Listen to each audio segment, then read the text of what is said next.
un ancla inmutable.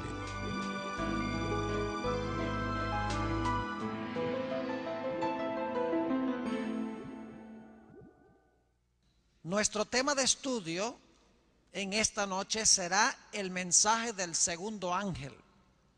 Ahora, hay mucho que podríamos decir del mensaje del segundo ángel. Solamente podemos tocar algunos aspectos esta noche, pero suficiente para entender qué quiere decir Dios con este mensaje. Pero queremos pedir que Dios nos acompañe en forma especial esta noche antes de abrir su palabra. Por favor, inclinen sus rostros conmigo para orar. Padre, en este momento nos proponemos abrir tu palabra, lámpara a nuestros pies y lumbrera a nuestro camino.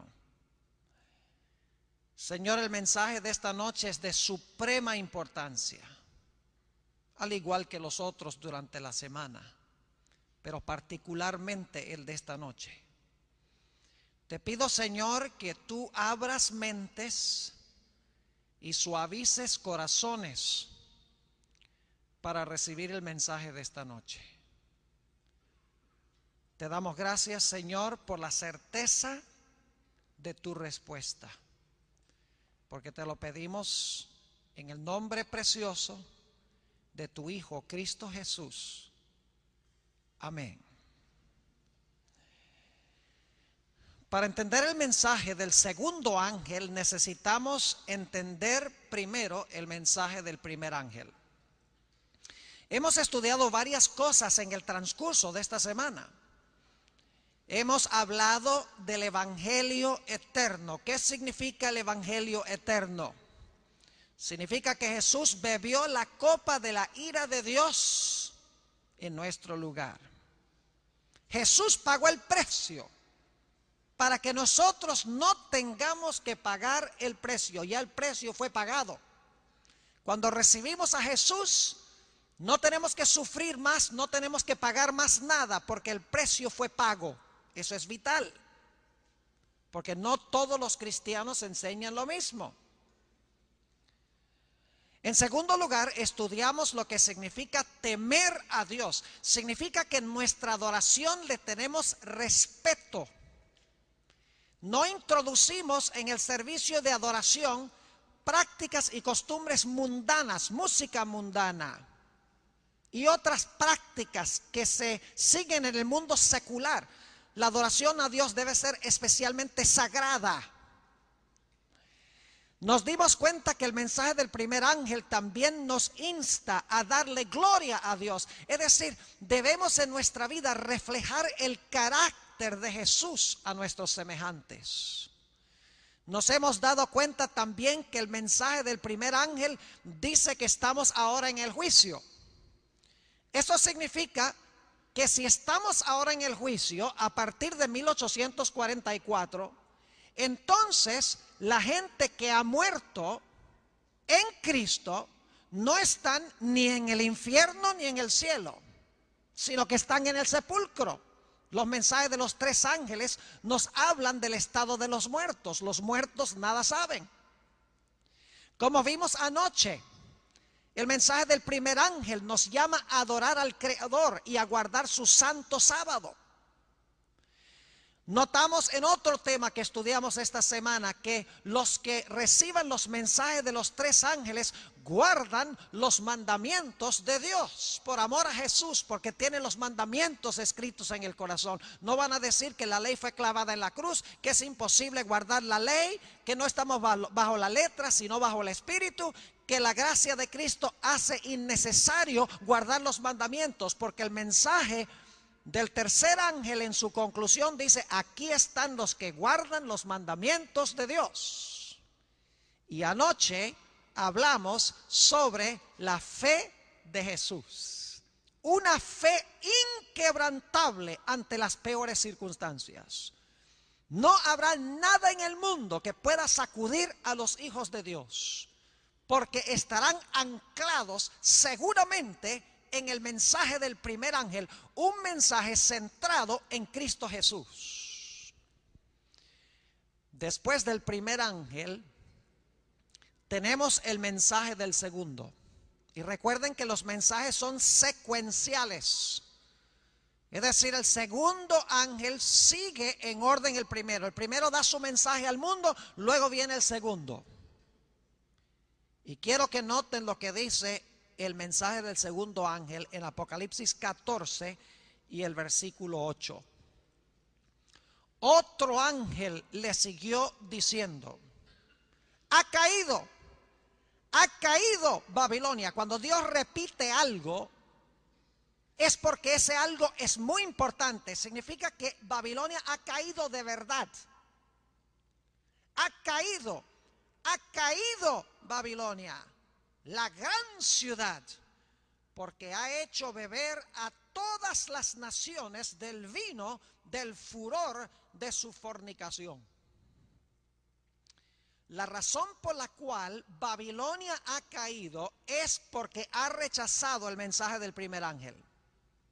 Babilonia se caracteriza por el hecho de que rechaza las enseñanzas del mensaje del primer ángel, y por esa razón es que Babilonia cae.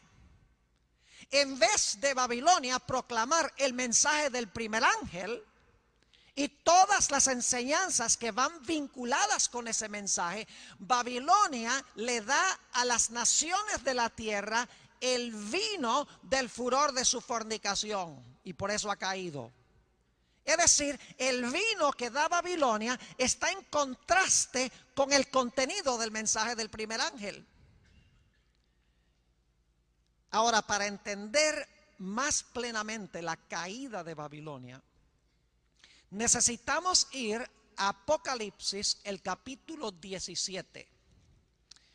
Voy a ir ahora a Apocalipsis 17 y vamos a analizar algunos detalles en cuanto a la caída de Babilonia, como se menciona especialmente en los primeros versículos del capítulo 17. Es un mensaje solemne.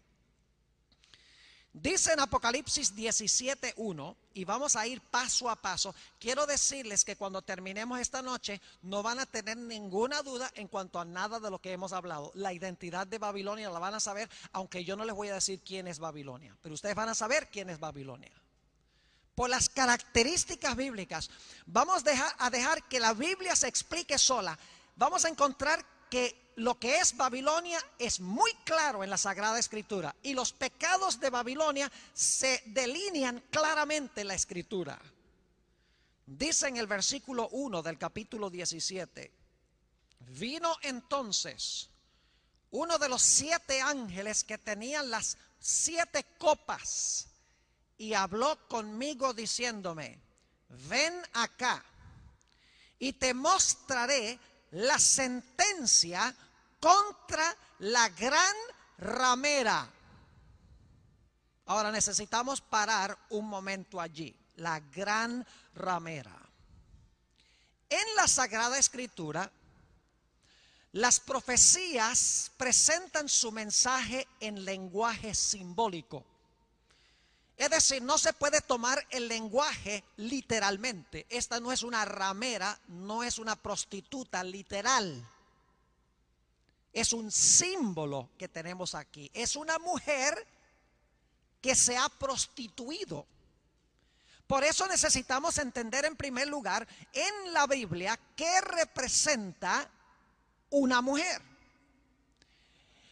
Vamos al libro de los Efesios, el capítulo 5 y el versículo 25 al 27 para ver qué representa una mujer en la Sagrada Escritura simbólicamente. No estamos hablando de esposas literales aquí. El libro de los Efesios, el capítulo 5 y empezando en el versículo 25, dice lo siguiente: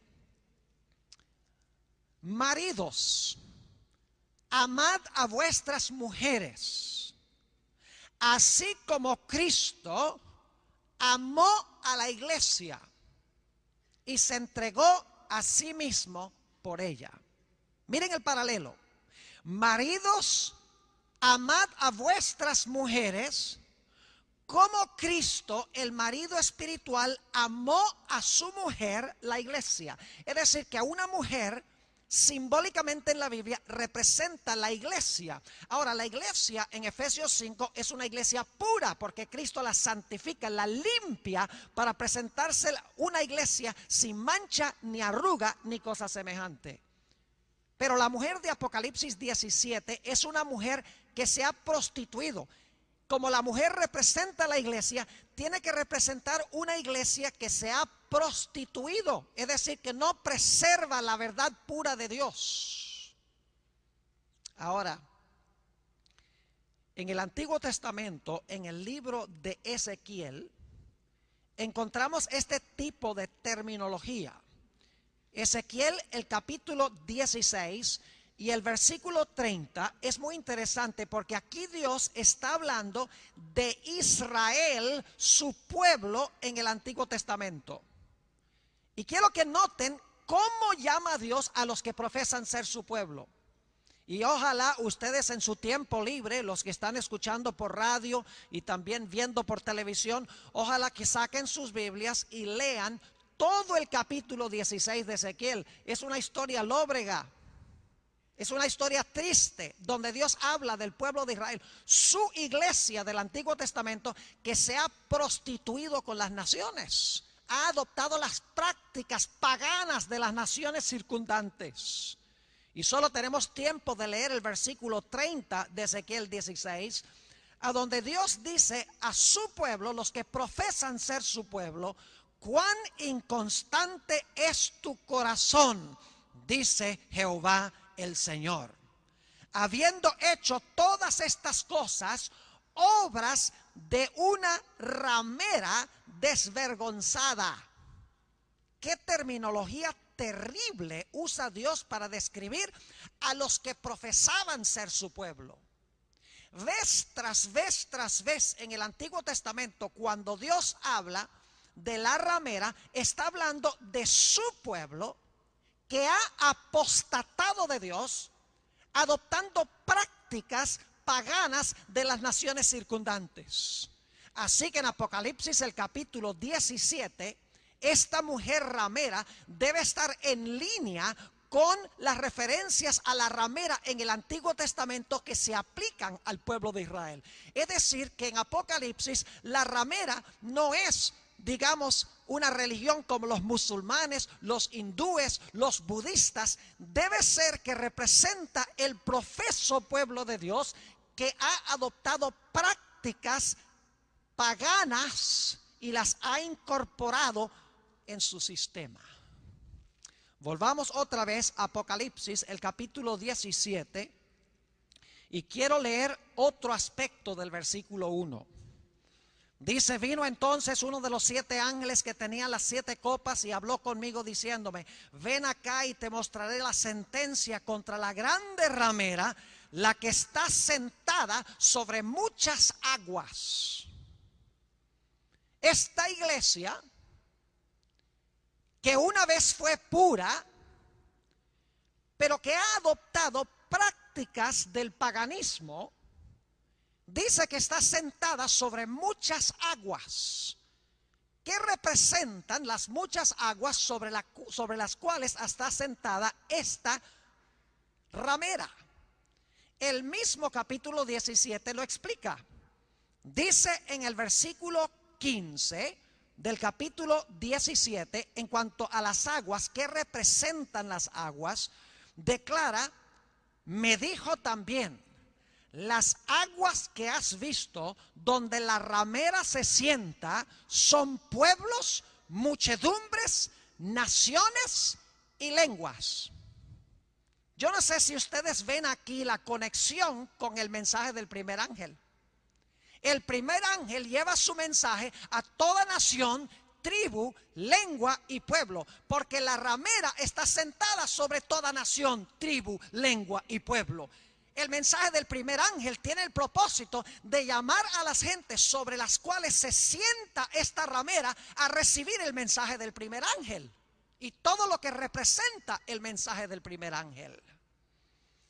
Es decir, esta iglesia, que ha adoptado costumbres paganas, tiene dominio sobre toda nación, tribu, lengua y pueblo son las aguas sobre las cuales se sienta. Sentarse significa dominar, significa controlar a las muchedumbres. Notemos una característica más en el versículo 2 de Apocalipsis 17. Estamos dejando que la Biblia hable. Yo no soy el que digo que la ramera representa una iglesia que ha adoptado costumbres paganas y se ha extraviado de Jesús. La Biblia usa esa terminología. Yo no estoy inventando la idea de que esta iglesia se sienta sobre naciones, lenguas, muchedumbres y pueblos, que las aguas representan eso. Yo no lo estoy inventando. Lo dice Apocalipsis el capítulo 17. Es decir, tiene que ser una iglesia universal. Ahora, noten otro detalle interesante en cuanto a esta ramera. Versículo 2. Con la cual han fornicado los reyes de la tierra. ¿Qué han hecho los reyes de la tierra con ella? Han fornicado. Es decir, que esta es una iglesia que se entremezcla con los asuntos políticos de las naciones. Porque dice que fornica con los reyes de la tierra. En vez de mantenerse puramente para Jesús, lo que hace es meterse en los asuntos políticos de los reyes de la tierra. Es una coalición de iglesia y Estado, porque dice que fornica con los reyes de la tierra.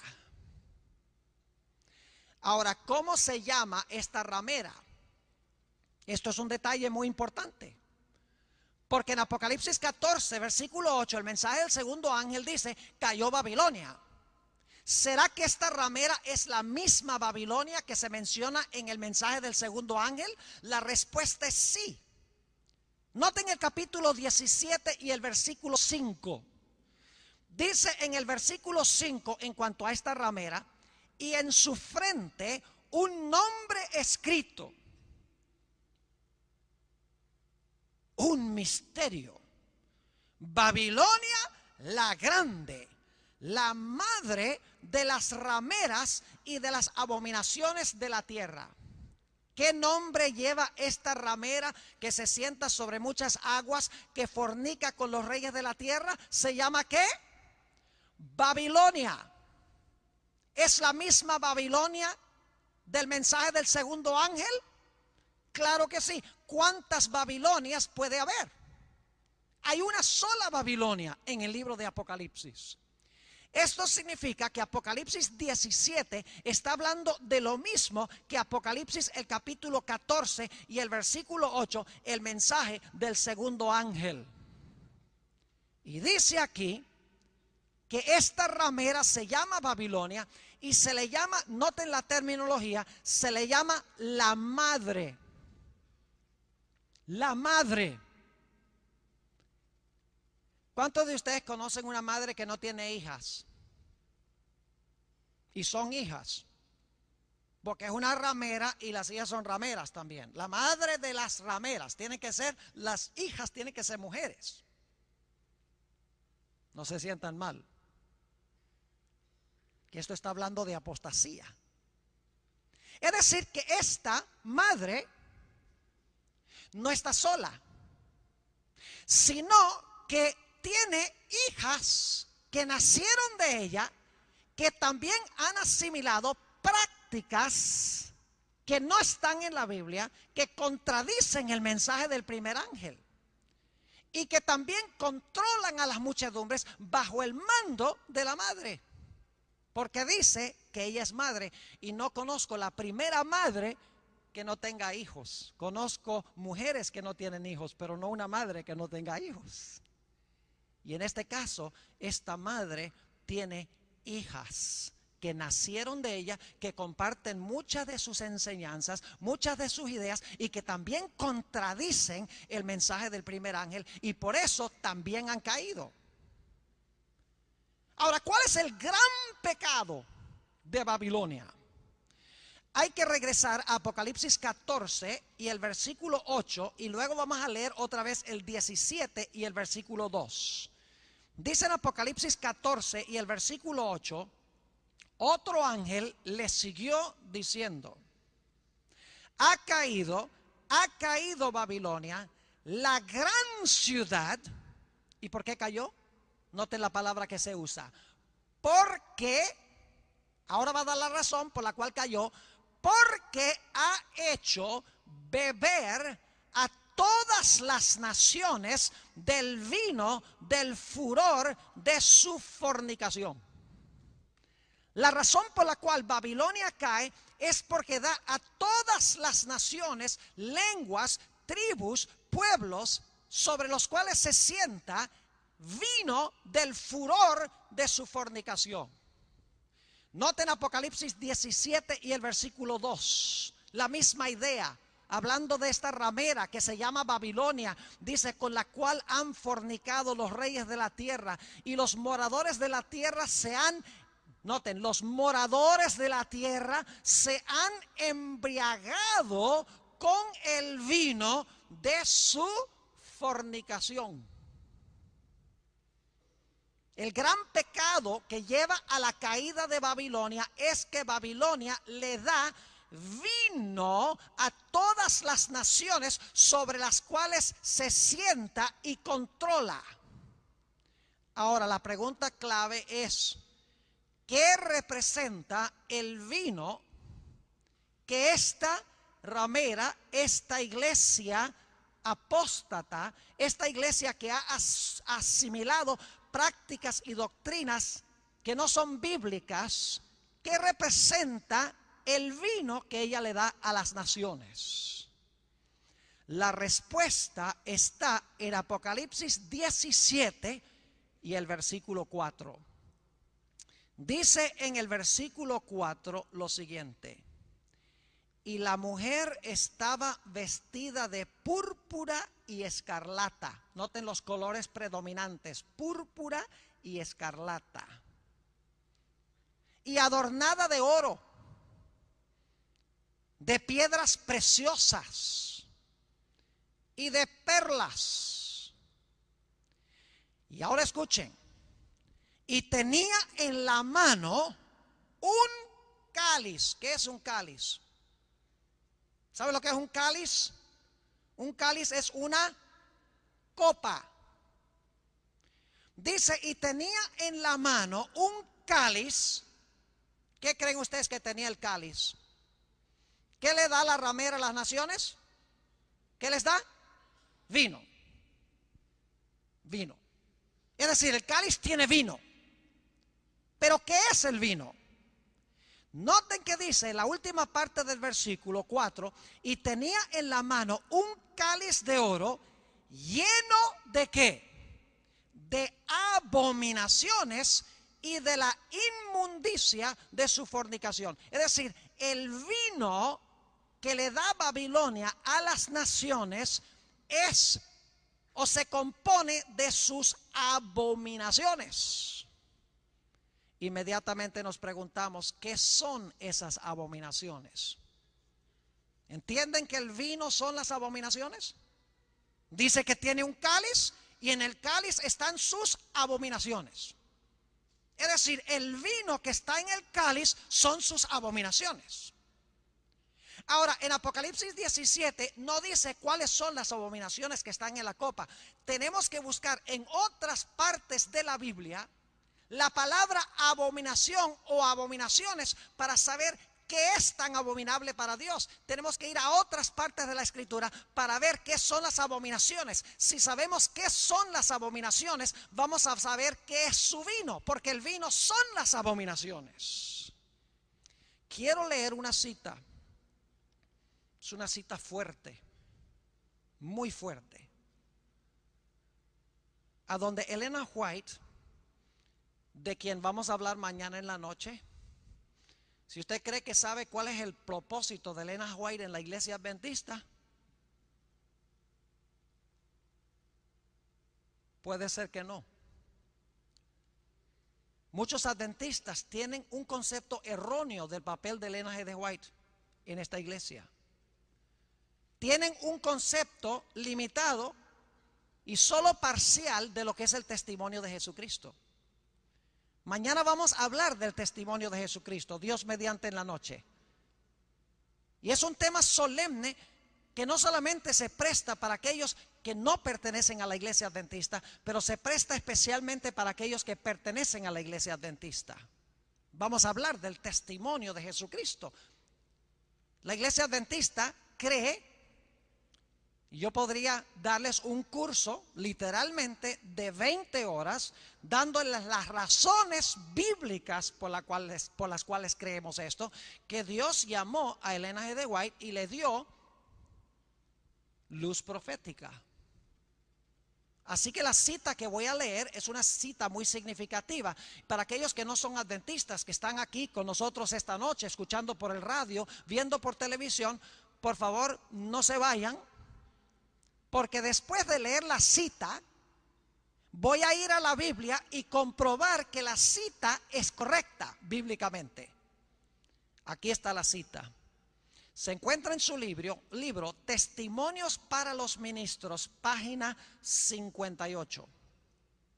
Dice ella allí, porque hay algunas personas que dicen que la iglesia adventista es Babilonia. ¿Saben ustedes que hay adventistas que dicen que la iglesia adventista es Babilonia? Es increíble que alguien diga tal cosa.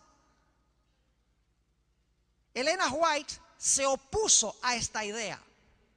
Declaró lo siguiente: no hemos de pensar que los escogidos de Dios que están tratando de andar en la luz componen Babilonia.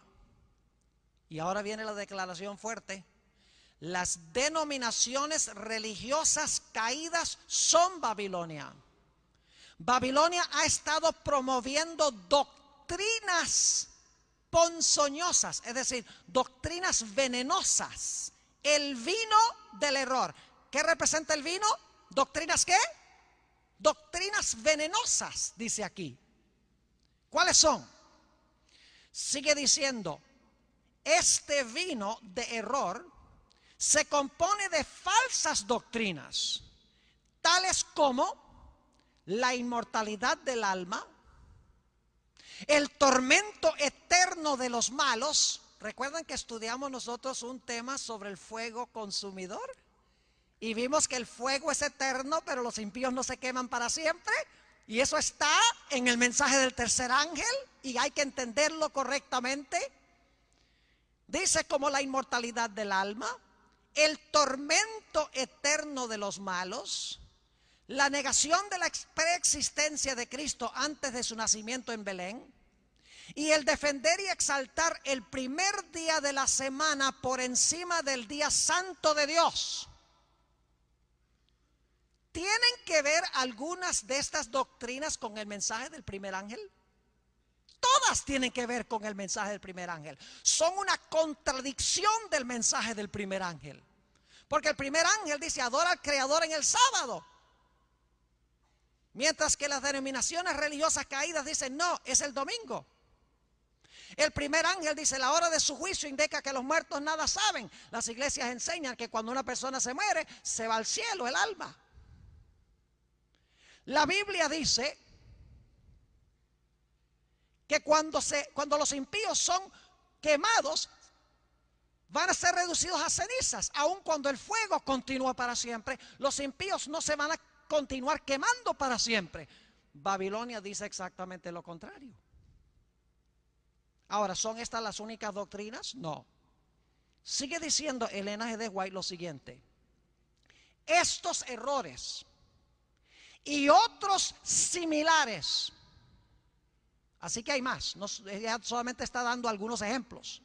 Dice, estos errores y otros similares son presentados al mundo. Por eso se sienta sobre toda nación, tribu, lengua y pueblo. Son presentados al mundo por las diversas iglesias.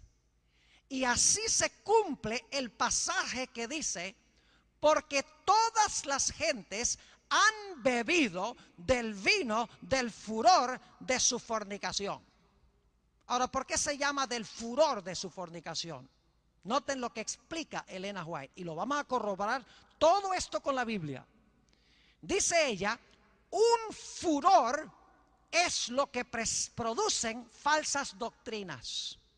Y cuando los reyes y presidentes beben de este vino, del furor de su fornicación, resultan movidos por la ira contra aquellos que no estarán de acuerdo con las herejías falsas y satánicas que exaltan el descanso espurio e inducen a los hombres a pisotear el monumento conmemorativo de Dios. Es decir, es un vino que produce furor contra aquellos que no comparten esas ideas falsas, que no se basan en la Sagrada Escritura, que no se basan en la Biblia. Por eso en Apocalipsis, cuando se habla de la bestia, dice que la bestia persigue a los santos de Dios. Por eso dice que la segunda bestia de Apocalipsis 13, que se llama también la imagen de la bestia, persigue y da un decreto de muerte contra el pueblo de Dios. Es decir, se llenan de ira contra aquellos que reciben el mensaje del primer ángel. Y se llenan de ira porque los que reciben el mensaje del primer ángel no están dispuestos de recibir estas enseñanzas que se basan en tradiciones humanas y no en la santa palabra de Dios. Noten lo que dice Apocalipsis 17 y el versículo 6 sobre lo que hace esta ramera Babilonia. Fíjense que si no es sanguinaria, si no se llena de furor contra los fieles de Dios. Dice en el capítulo 17 y el versículo 6, vi a la mujer ebria de la sangre de los santos y de la sangre de los mártires de Jesús. Y cuando la vi, quedé asombrado con gran asombro.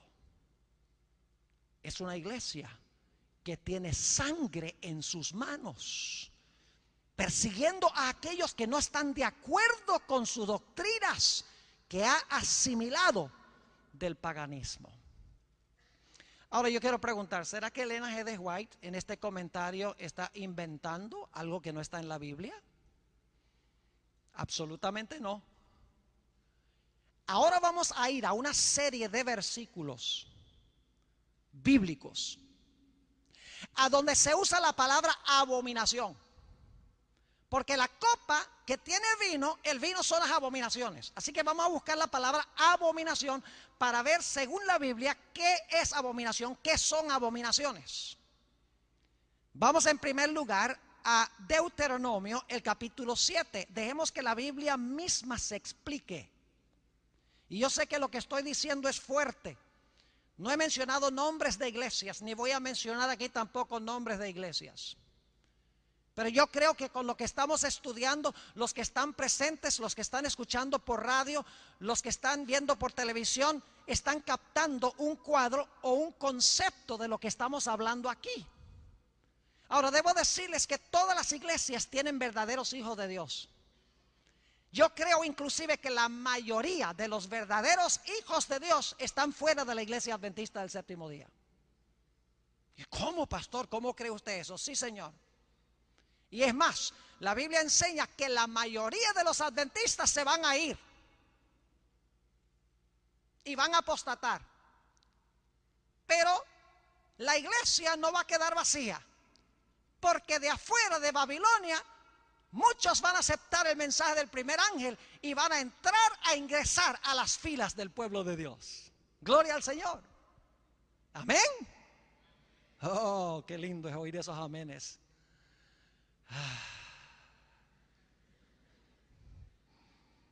Deuteronomio 7. Los versículos 25 y 26 nos dicen que adorar ídolos es abominación a Jehová. Poner un ídolo e inclinarse ante el ídolo es abominación. Dice en el versículo 25, las esculturas de sus dioses quemarás en el fuego. Dios le está diciendo a Israel qué hacer cuando entren a Canaán. No codiciarás plata ni oro de ellas para tomarlo para ti, es decir, de los ídolos que eran hechos de oro y de plata, para que no tropieces en ello, pues es abominación a Jehová tu Dios. Y no traerás cosa abominable a tu casa, para que no seas anatema. Del todo lo aborrecerás y la abominarás. porque es anatema. Por eso en el Nuevo Testamento ni una sola vez se consigue a un cristiano inclinándose ante un ídolo. Porque el segundo mandamiento dice: no te inclinarás a ellas ni las honrarás. Es decir, es abominación a Jehová inclinarse ante los ídolos hechos por seres humanos. Pero la Biblia tiene otras cosas que decir en cuanto a lo que es abominación. Deuteronomio, el capítulo 18 y el versículo 9 al 12. Deuteronomio 18 y el versículo 9 al 12 dice que el ocultismo o el espiritismo es abominación a Jehová. Y el espiritismo se basa en la idea de que los muertos no están muertos, en la idea de la inmortalidad del alma. El fundamento del espiritismo es la idea de que el alma es inmortal. Fíjense lo que dice Deuteronomio, el capítulo 18 y el versículo 9 al 12. Dice Dios a Israel: cuando entres a la tierra que Jehová tu Dios te da, no aprenderás a hacer según las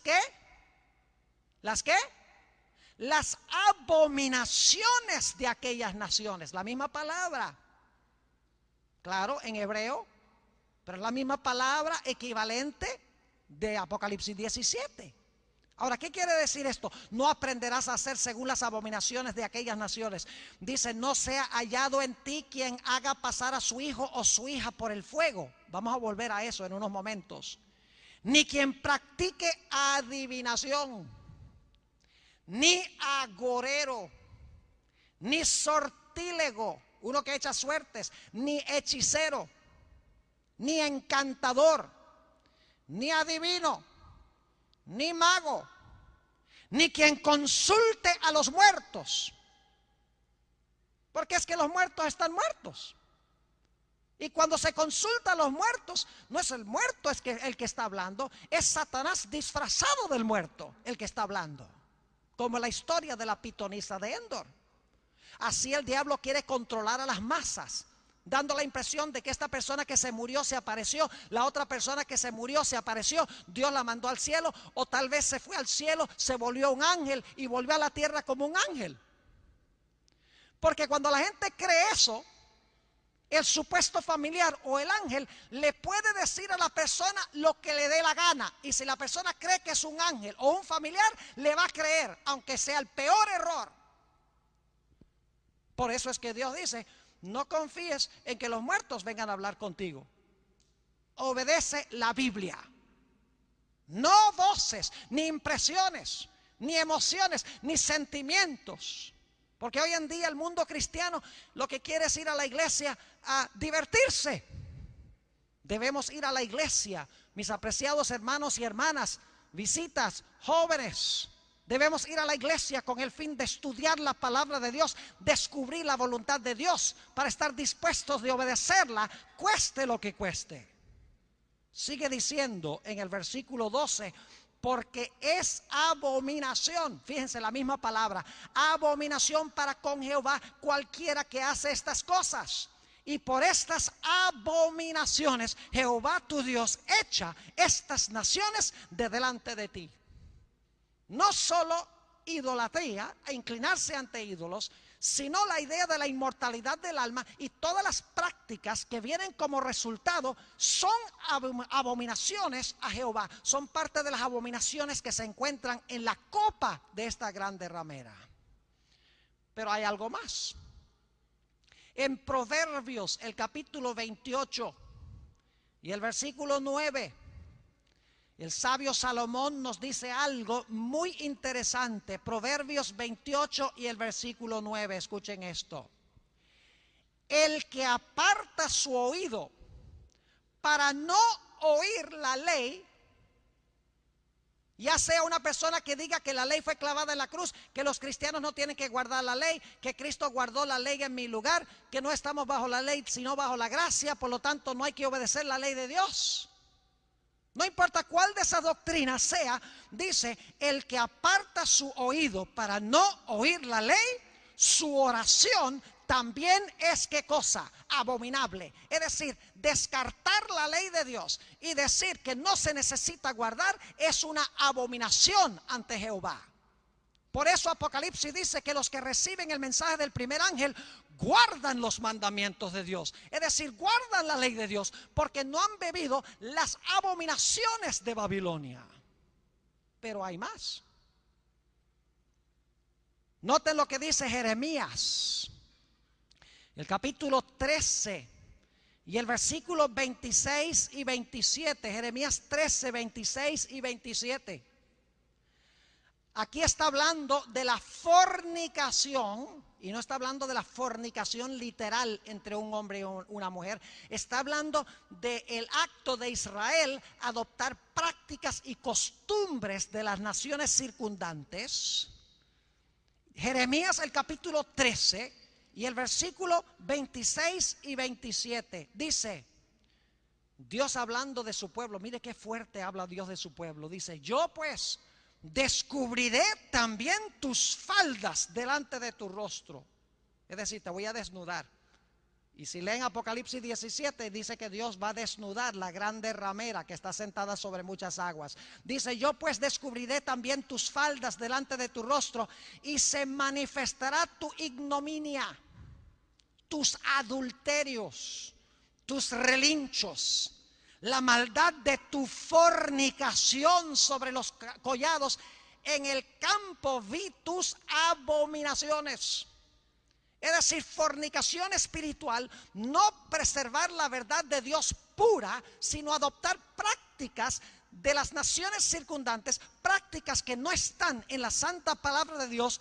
El profeta Jeremías las llama abominaciones. Nota lo que dice Lucas 16 y el versículo 15. Fíjate, estamos dejando que la Biblia nos diga qué es abominación, qué son abominaciones. Lucas el capítulo 16 y el versículo 15. Ya dijimos que los que enseñan que no hay que guardar la ley, que no hay que oír la ley, su oración es abominable. Pero hay otro lado de la moneda. Están primero los que dicen la ley no hay que guardarla. Y en el otro lado del espectro están aquellos que dicen hay que guardar la ley a toda costa, pero no lo hacen por amor. Uno es un legalista y el otro es un libertino. Ambos extremos la Biblia los condena. Condena a aquellas personas que descartan la ley, pero también condena a aquellas personas que creen que se pueden justificar por sus obras, ya sea peregrinajes, ya sea cualquier cosa, cualquier observancia religiosa, que creen ellos que eso les va a recomendar a Dios. La Biblia llama eso abominación. Noten Lucas 16 y el versículo 15. Lucas 16 y el versículo 15 dice, entonces les dijo, vosotros sois los que os justificáis a vosotros mismos delante de los hombres. Hablándole a los dirigentes de la nación judía, ustedes se justifican delante de los hombres, mas Dios conoce vuestros corazones, porque lo que los hombres tienen por sublime, es decir, la idea de que te puedes justificar por lo que haces, por todas las obras eclesiásticas, por ejemplo, que te exigen. Dice, porque lo que los hombres tienen por sublime delante de Dios es abominación. La idea de que te puedes salvar por tus obras es abominación. La idea de que te puedes salvar descartando la ley es abominación. Los dos extremos quedan descartados por Dios. Otro texto interesante, Deuteronomio 14 y el versículo 3. ¿Saben ustedes que la Biblia hace una distinción entre carnes limpias y carnes inmundas? La mayoría de los cristianos dicen eso quedó descartado cuando Cristo murió en la cruz, como si la cruz de Cristo eliminara la triquinosis del puerco. Estas leyes son leyes de la salud. Y Dios las da no para quitarnos algo bueno, sino porque Dios no quiere que estemos enfermos. Dios se duele cuando nos ve contraer cáncer. Dios se duele cuando ve que tenemos artritis o tuberculosis. u otras enfermedades contraídas por consumir lo que Dios ha prohibido. ¿Cómo es que la oración santifica lo que Dios condenó? Muchos creen eso. Es una de las abominaciones de Babilonia. Noten, Deuteronomio 14 y el versículo 3 va a hablar de todos los animales limpios y los inmundos. Y Dios comienza antes de la lista diciendo: nada abominable comerás. Y al final del capítulo dice que las naciones comían estas cosas que eran abominación, pero mi pueblo, dice Dios, no las comerá. Es decir, es abominación decir que se puede comer cualquier cosa, inclusive lo que Dios ha prohibido. Dos o tres cosas más muy importantes. Ustedes recuerdan que leí un texto a donde dice que el pueblo de Israel estaba pasando a sus hijos por el fuego al dios Molec. Vamos a leer un texto que habla de eso. Jeremías, el capítulo 32 y el versículo 35. Jeremías, el capítulo 32 y el versículo 35.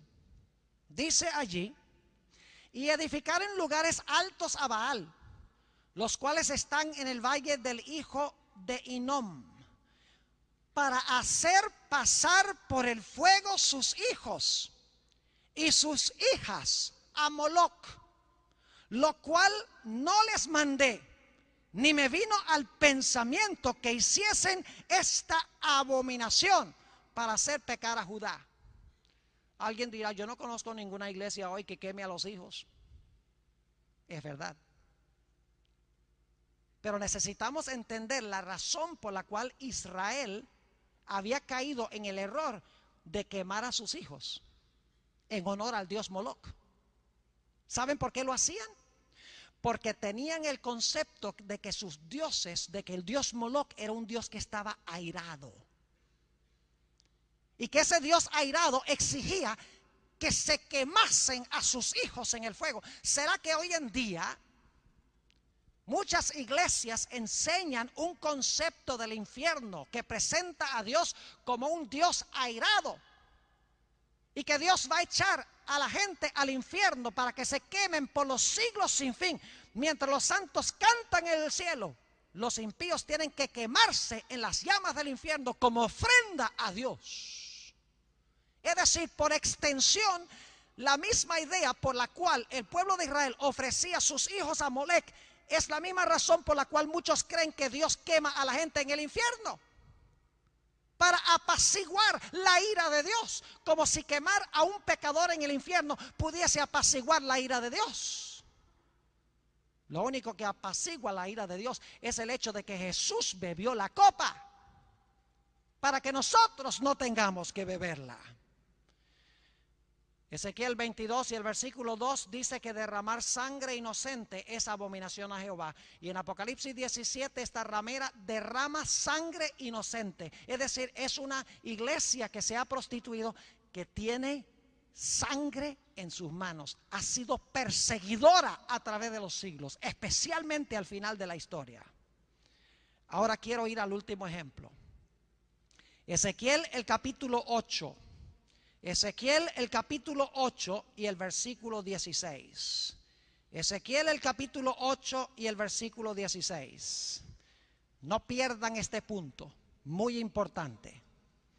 Mañana en la mañana vamos a hablar del sello de Dios y la marca de la bestia, bajo el título Un árbol y un día. Ya les dije sobre qué vamos a hablar.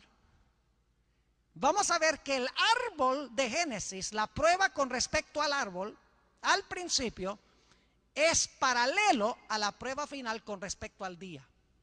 Se van a quedar maravillados de ver el paralelo tan impresionante entre la primera prueba de la historia y la última prueba de la historia. El libro de Apocalipsis habla del contraste entre el sello de Dios y la marca de la bestia. Ahora fíjense ustedes, Ezequiel el capítulo 8 y el versículo 16. Un poquito de trasfondo. Ezequiel 8 se conoce como el capítulo de las abominaciones que se están cometiendo en Jerusalén. Es decir, no son abominaciones que están cometiendo los filisteos y los egipcios y los babilonios. Son abominaciones que está cometiendo el pueblo de Dios, los que profesan ser pueblo de Dios. Y si ustedes leen Ezequiel 8, el capítulo comienza con Dios mostrándole a Ezequiel una abominación que su pueblo está cometiendo, su pueblo profeso. Y Ezequiel dice, vaya, qué terrible esa abominación. Dios dice, eso no es nada, te voy a mostrar una abominación peor que esa. Y entonces Dios le muestra otra abominación.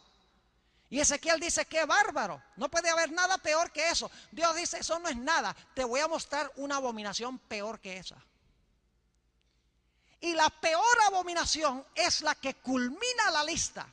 En Ezequiel el capítulo 8 y el versículo 16, no pierdan este punto. Dice allí en Ezequiel 8 y el versículo 16, esto lo estaban haciendo los sacerdotes y el pueblo profeso de Dios en Jerusalén.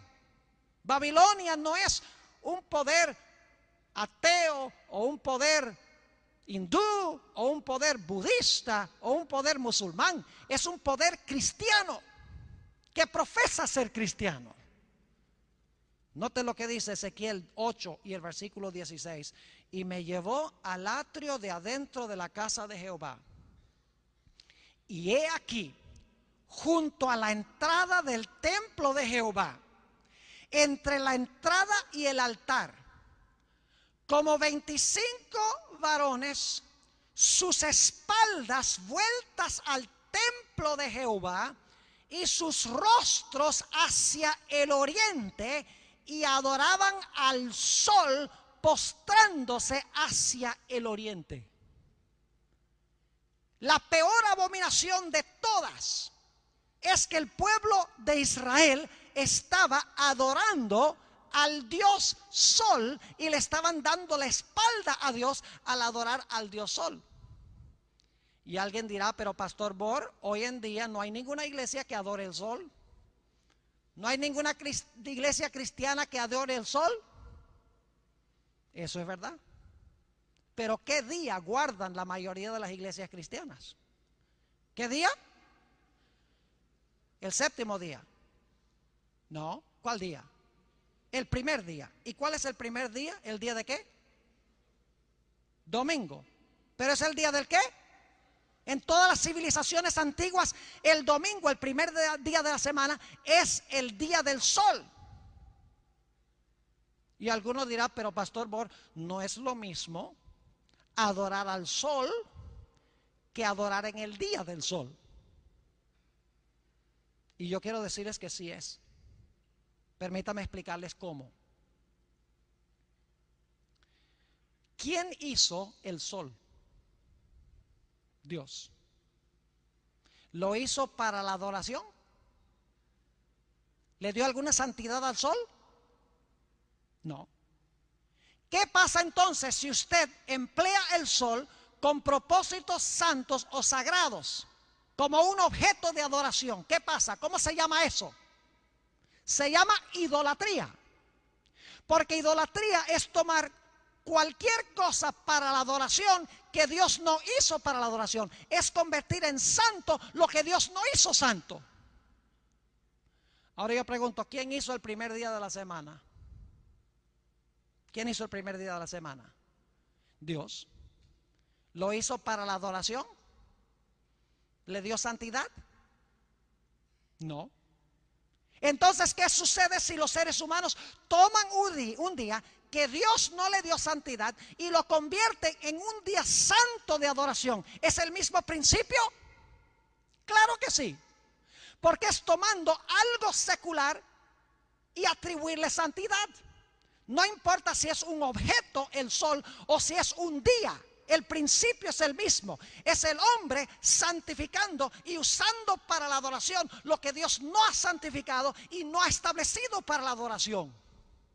Y ustedes pueden buscar desde Génesis hasta Apocalipsis y van a encontrar No van a encontrar, mejor dicho, ningún versículo en ninguna parte donde diga que Dios ha cambiado el día de reposo, donde ha dicho ya el sábado no es santo, ahora el domingo es santo. No lo van a encontrar. Ojalá yo pudiera decirles esta noche a los que me escuchan por radio, que están probablemente escuchando este tema aterrados. Ojalá yo pudiera decirles que está bien hacer esto, no importa el día que tú guardes, pero si yo dijera eso, yo estaría mintiendo.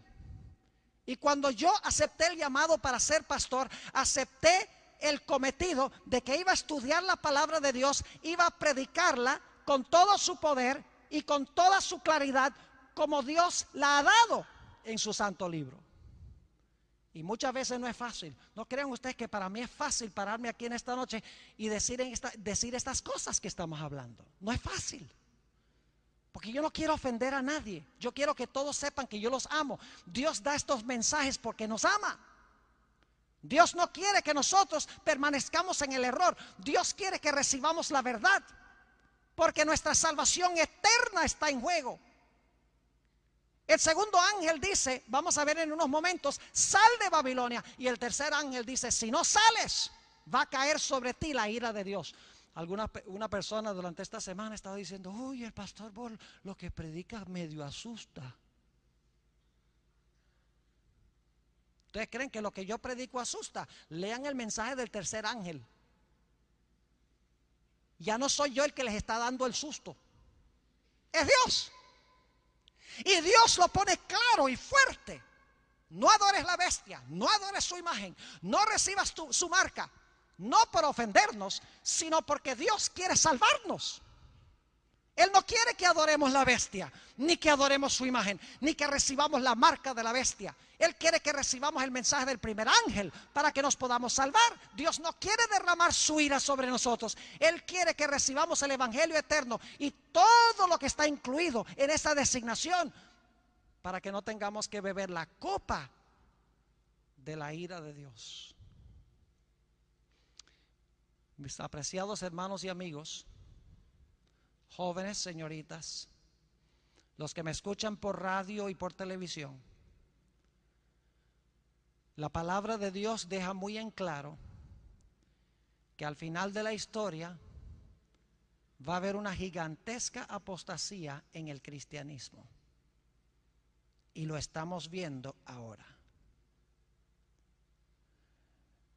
Nuestro destino eterno dependerá de cómo tratamos nosotros la verdad de Dios. O aceptamos el mensaje del primer ángel o lo rechazamos. Si lo aceptamos, recibiremos el sello de Dios. Si lo rechazamos, ultimadamente terminaremos recibiendo la marca de la bestia. Por eso Dios ha dicho, si vas a aceptar el mensaje del primer ángel, tienes que salirte de Babilonia. Porque todo lo que dice el primer ángel, Babilonia enseña lo contrario. El primer ángel dice, guarda la ley de Dios. Babilonia dice, no interesa si la guardas o no. El primer ángel dice, adora al Creador en su santo sábado. Babilonia dice, no, guardamos otro día. El primer ángel dice, los muertos nada saben. Babilonia dice, el alma es inmortal. Babilonia dice, no te preocupes que no estamos en la hora del juicio. El juicio es a la segunda venida. El primer ángel dice que ahora estamos en el tiempo del juicio. El contraste es marcado. Por eso, si tú aceptas el mensaje del primer ángel, vas a aceptar el del segundo. Y si aceptas el segundo, no va a caer sobre ti el castigo del tercero. Son secuenciales. Y por eso Jesús esta noche te hace un llamado. Vayan conmigo a Apocalipsis, el capítulo 18. El Señor Jesucristo dijo, mientras buscamos este último texto de esta noche, el Señor Jesucristo declaró, santifícalos por tu verdad. Tu palabra es verdad. Es decir, somos santificados. Nuestra vida es hecha santa por la palabra de Dios, obedeciendo la palabra de Dios. Note lo que dice Apocalipsis el capítulo 18 y empezando en el versículo 1. Fíjense que Dios consideró que el mensaje del segundo ángel era tan importante que lo intensifica en el capítulo 18. Lo amplía, especialmente para los últimos días. Dice en el versículo 1: después de esto vi a otro ángel. ¿Qué representan los ángeles? Según estudiamos en la primera presentación, representa un mensaje celestial que anda velozmente a todo el mundo, predicado por ¿quiénes? Predicado por seres humanos, a sus semejantes. Después de esto vi a otro ángel descender del cielo, es decir, un mensaje celestial con gran poder, y la tierra fue alumbrada con su gloria. Y clamó con voz potente diciendo: ha caído la gran Babilonia, y se ha hecho habitación de demonios y guarida de todo espíritu inmundo y albergue de toda ave inmunda y aborrecible. En la Biblia, las aves sucias y aborrecibles representan a Satanás y sus ángeles. Por eso en la palabra del sembrador dice que las aves venían y quitaban la semilla de la verdad en el corazón antes que pudiera brotar y crecer. Y en la explicación Jesús dice: así es Satanás, que viene y quita la semilla de la verdad del corazón para que no crean y se salven. Es decir, Babilonia en los últimos días, porque da el vino del furor de su fornicación, está llena de demonios. Terrible pensar esto. Versículo 3: porque todas las naciones, y esto no ha pasado todavía, porque el mensaje de este cuarto ángel, podríamos decir, todavía está en el futuro. Toda la tierra va a escuchar este mensaje que estoy proclamando aquí. Porque todas las naciones han bebido del vino del furor de su fornicación, y los reyes de la tierra han fornicado con ella. Y fíjense, hasta el comercio controla este poder. Dice: y los mercaderes de la tierra se han enriquecido de la potencia de sus deleites. Y ahora viene mi parte, la parte más significativa y la más hermosa para mí. Versículo 4: y oí otra voz del cielo que decía: salid de ella, pueblo mío. Paremos un momento allí. ¿Salid de ella quién? Pueblo mío. Pregunto: ¿Babilonia está llena del pueblo de Dios? ¿Babilonia tiene pueblo de Dios? Si no hay pueblo de Dios en Babilonia, ¿por qué Dios dice sal de Babilonia, pueblo mío?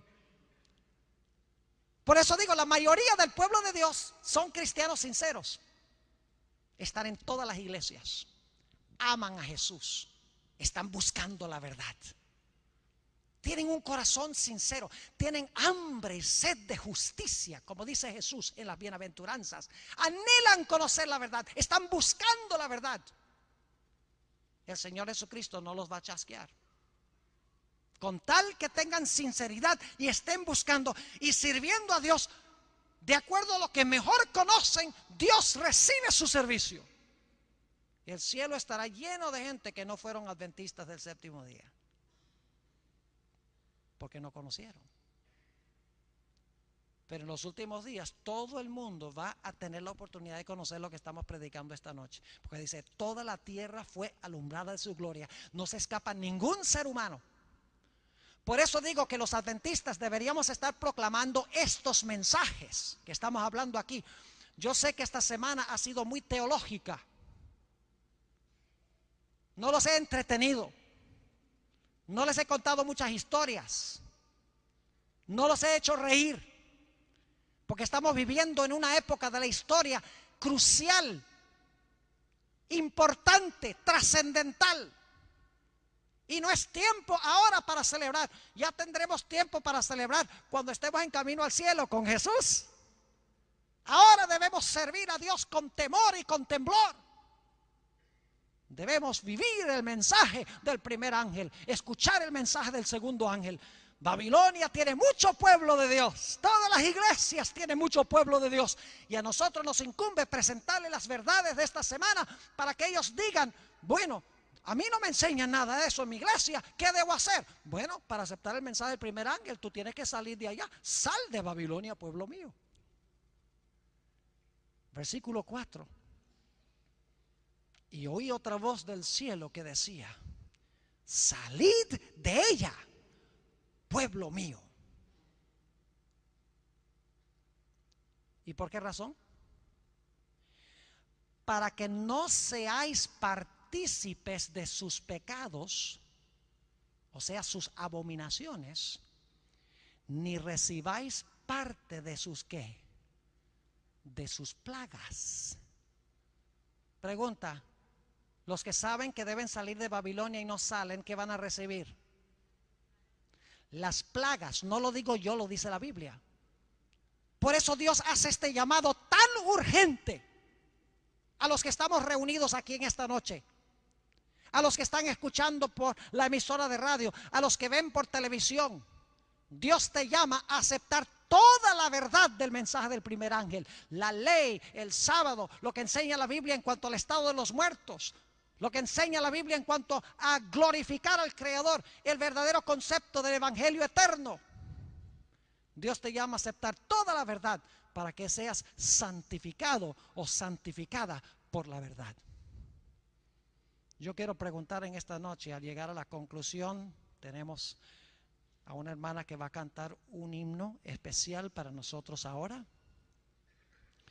Yo he hecho llamados otras noches, han venido personas al frente, doy gloria a Dios por eso, pero hay muchas personas que yo sé que están aquí que no han venido al frente porque les resulta difícil tal vez pararse en frente de la gente, posiblemente la presión de los compañeros, posiblemente la presión de los padres, posiblemente digan no, el qué dirán.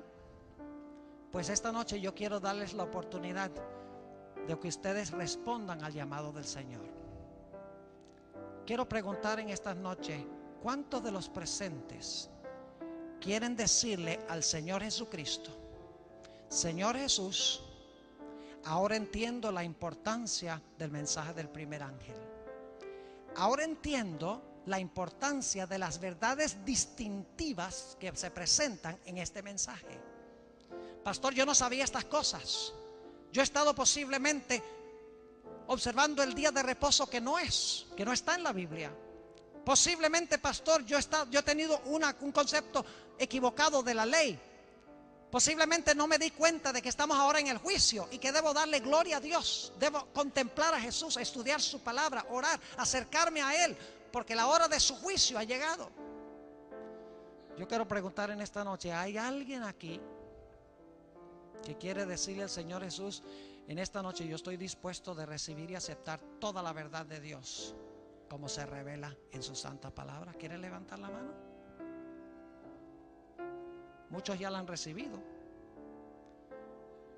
Gloria a Dios. Me estoy refiriendo especialmente a aquellas personas que desconocían esto y que están dispuestas de recibir la verdad de Dios en su totalidad. ¿Quiere levantar la mano? Aquellas personas. ¿Hay alguien aquí en esta noche? Varios levantaron la mano. Tenemos varias manos levantadas. Podría pedirles que se coloquen de pie. No les voy a llamar a venir al frente esta noche. Nada más párense a donde están en este instante, diciendo: yo voy a recibir toda la verdad de Dios, sin excepción. Y si es necesario salir de Babilonia, voy a salir de Babilonia. Estoy dispuesta de salir de Babilonia, cueste lo que cueste. Escuchen, jóvenes. Yo sé que muchos de ustedes tienen padres que no son adventistas. Yo sé eso. Y le tienen temor a sus padres. El qué dirán sus padres si ustedes deciden aceptar toda la verdad. Jóvenes, yo sé que ustedes aman a sus padres. Yo amo a mis padres también. Pero la Biblia dice que no podemos amar más a nuestros padres que a Dios. No podemos amar más a nuestros hermanos y hermanas que a Dios. No podemos amar más a nuestros amigos y amigas que a Dios. es de crucial importancia que nosotros pongamos a Dios en primer lugar.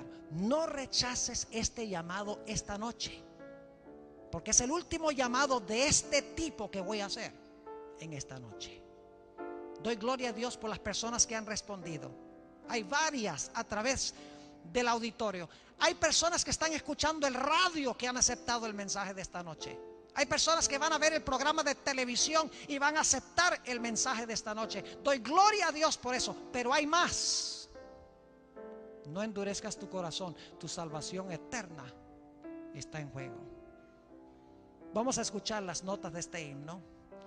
Y mientras canta nuestra hermana este himno de decisión, si el Señor impresiona tu corazón para que te coloques de pie, por favor ponte de pie donde quiera que estés y responde al llamado de Jesús. Escuchemos.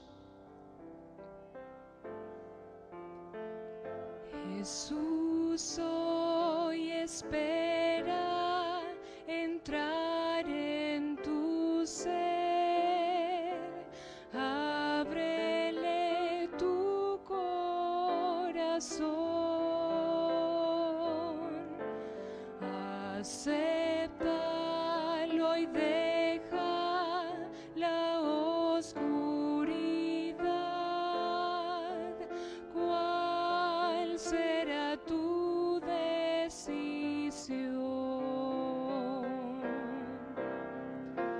Cada momento esperándote está, y ahora te llama otra vez. Si le abres la puerta de tu corazón, Él será tu Salvador. ¿Estás dispuesto esta noche de abrir tu corazón a Jesús y escuchar su voz? Salid de ella, pueblo mío. Ahora quiero hacer un llamado a otro grupo de personas. Hay adventistas aquí que transitaron los caminos de Dios, pero han tenido desánimo. Tal vez se han extraviado, se han ido del camino, se han desanimado. Yo quiero hacer un llamado a ustedes en esta noche. ¿Cuántos de los que son adventistas aquí quieren decirle al Señor Jesucristo: Señor, yo quiero regresar al camino y yo quiero andar por el camino de verdad, como tú lo revelas en tu palabra? ¿Hay alguien aquí que cabe con esa descripción? Un adventista que tal vez se ha ido afuera y necesita regresar y andar por los caminos de Dios. Tal vez joven, señorita, es difícil las presiones sociales y como que nos desviamos del camino y necesitamos regresar. ¿Hay algún hermano o hermana aquí en esta noche que quiere decirle a Jesús: Señor Jesús, en esta noche yo escojo regresar plenamente a tu camino? ¿Alguien en esta noche que quiere decirle eso a Jesús? Gloria a Dios. Por favor, colócate de pie. Voy a pedir que también se coloquen de pie. Gloria al Señor. Señor te bendiga. Ve, hay varios en esta noche. Gloria al Señor. Gloria a Dios. Alabo y glorifico al Señor por estos preciosos jóvenes. Jóvenes, el diablo los quiere agarrar a ustedes. Él sabe que ustedes tienen la energía para terminar la obra, y Él va a hacer todo lo posible por agarrarlos y arrebatárselos al Señor. No lo permitan. Háganle frente a Satanás y díganle: yo voy a servir a Jehová. Tú no vas a ser el Señor de mi vida. Jesús va a ser el Señor de mi vida. Escuchemos la segunda estrofa de este himno antes de tener nuestra oración. Escuchen las palabras y por favor, mientras escuchan las notas, respondan a Jesús. No solo los que no lo hayan aceptado, sino aquellas personas que necesitan regresar a los caminos de Dios. Escuchemos.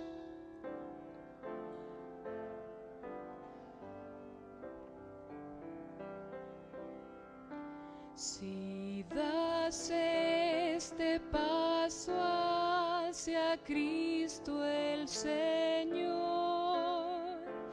feliz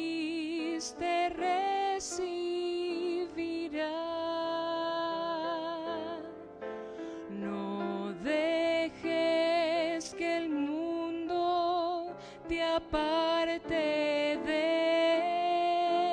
él, ¿cuál será tu decisión?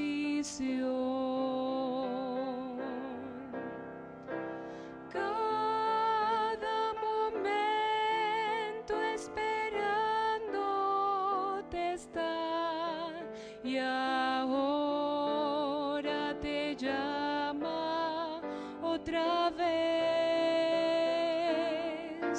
Si le abres la puerta de tu corazón, Él será tu Salvador. Amén, gloria a Dios. Voy a orar en unos pocos instantes, pero antes de hacerlo, ¿hay alguien más aquí que debe responder al llamado? Escucha la voz de Jesús. No quiero cerrar el llamado sin darle la oportunidad a cada uno de que tome la decisión en esta noche. Gloria a Dios. Señor te bendiga.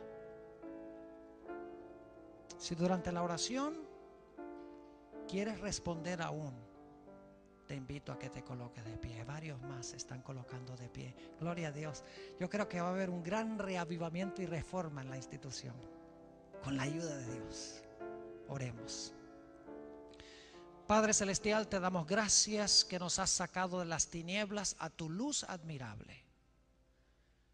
Señor, te damos gracias por este mensaje de esta noche. No es fácil, Señor, proclamarlo, porque hay tantos cristianos sinceros que aman a Jesús en todas las iglesias. Pero tu Hijo Jesús ha dicho: mis ovejas oyen mi voz y me siguen.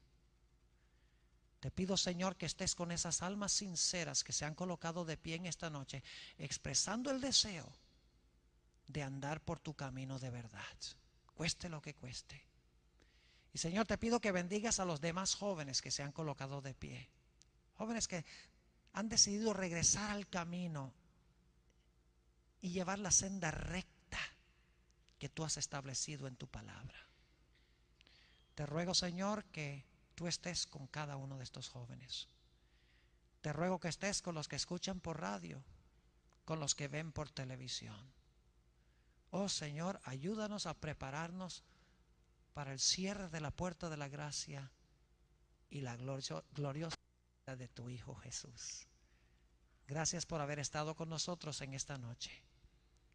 Gracias por escuchar nuestra oración, porque te lo pedimos en el precioso nombre de Cristo Jesús. Amén.